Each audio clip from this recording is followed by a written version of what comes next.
faisait partie de cet appel pathétique lancé aux Quinoises et Quinois par le premier citoyen de la ville, le gouverneur André Kimbuta Yango. Puis vint le jour J, samedi 9 novembre 2013. La mobilisation est totale, le mot d'ordre est respecté, des foules affluent de toutes parts. Les organisateurs eux-mêmes n'en croient pas leurs yeux. Le message est clair, pour les questions de la nation, il n'existe pas de partis politiques, majorité, opposition, société civile, les confessions religieuses et les indépendants, tous ou presque ont répondu présent. La République démocratique du Congo est notre mère patrie, il n'y en a pas deux. Ils chantent, dansent, jubilent à l'honneur des FARDC, ces vaillants combattants autrefois décriés, et cet officier supérieur de l'armée rwandaise qui avait déclaré que les FARDC étaient incapables de tuer même une mouche ou un cafard, revoit déjà ses calculs et ses propos. Les forces loyalistes ont réduit à moins que rien les marionnettes des voisins envieux de la multiplicité de nos richesses. Les chrétiens disent que Dieu a exaucé leurs prières. La marche peut à présent commencer. Mesdames la pluie, symbole ici des bénédictions divines ou des ancêtres, s'invitent à la fête. Les manifestants l'intègrent et font la fête ensemble. Le gouverneur André Kimbuta, tout vêtu de blanc, mène la danse. Des calicots sont déployés, des slogans louant la bravoure des FARDC et la clairvoyance du président de la République sont scandés. Une foule compacte émerge vers la place du cinquantenaire. La République démocratique du Congo est victorieuse de ses ennemis. Les partis politiques ne sont pas en reste.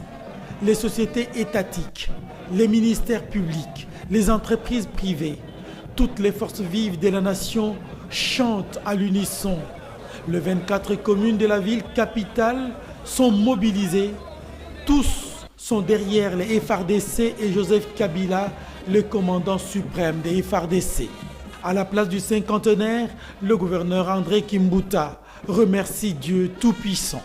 Nous tenons d'abord à remercier le Seigneur, le Dieu Tout-Puissant, maître de temps et de circonstances, parce que notre marche s'est déroulée sans incident. Nous le remercions surtout pour la victoire de nos FARDC sur la rébellion que vous connaissez tous de M23, qui continue à bénir son Excellence, Monsieur le Président de la République, commandant suprême, qui a gagné sur les trois plans, sur le plan diplomatique, sur le plan politique et sur le plan militaire.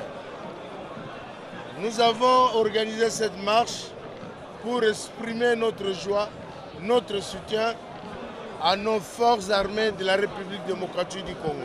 Les Quinoises et Quinois ne sont pas venus les mains vides. André Kimbuta rend compte de ce qui a été rassemblé comme don à remettre au FARDC. Au nom des Quinoises et des Quinois, nous allons partir au Kankolo, remettre ce que les Quinois ont donné. Ils ont donné des tonnes et des tonnes de vivres. Ils ont donné des sacs et des sacs d'argent. Je vous informe que les vivres, c'est pour les blessés de guerre, c'est pour les familles des militaires qui sont au front. Et l'argent, le chef d'état-major de FARDC prend l'avion cet après-midi pour aller ça.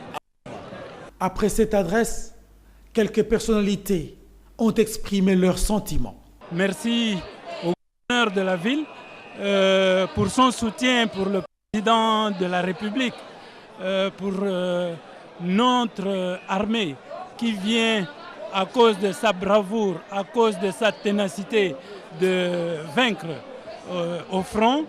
Et je crois que cette victoire, c'est la victoire du peuple congolais. Dans tout le cas, la rébellion M23 a été défaite complètement.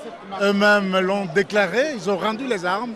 Donc la guerre a pris fin. Mais maintenant, ce qui reste, c'est que effectivement, l'armée congolaise, les forces armées congolaises, suite à toute l'impulsion que donne le président, certainement le président va poser des efforts pour s'amonter encore en puissance, pour que notre armée atteigne le point d'une armée professionnelle, républicaine, nationale, qui dissuade le voisin à oser nous attaquer.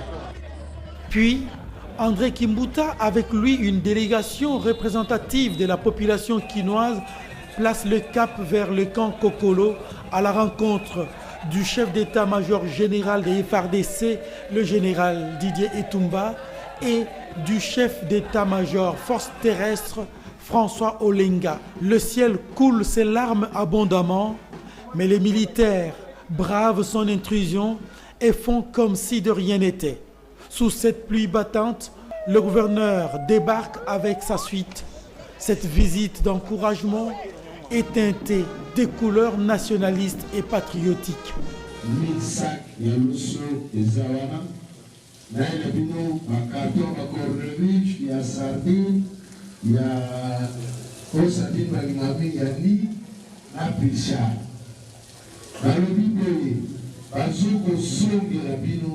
Spécialement pour avoir blessé de guerre.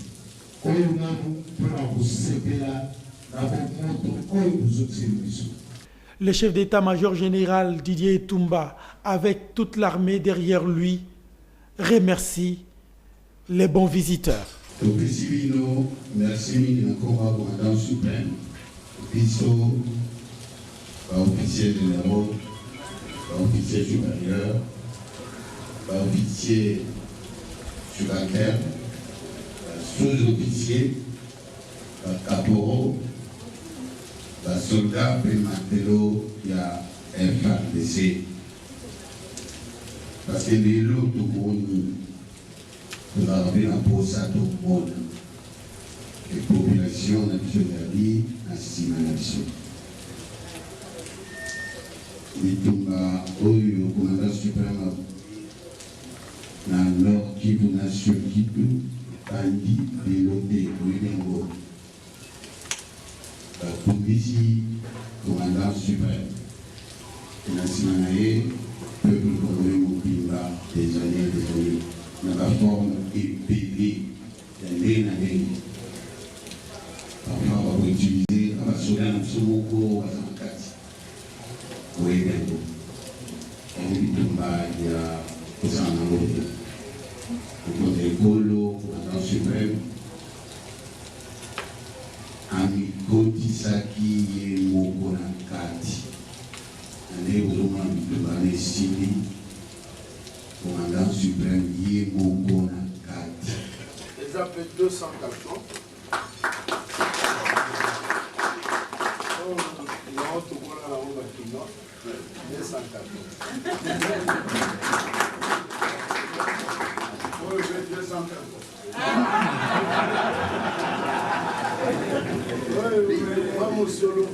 Vous avez 100 millions de francs pour moi.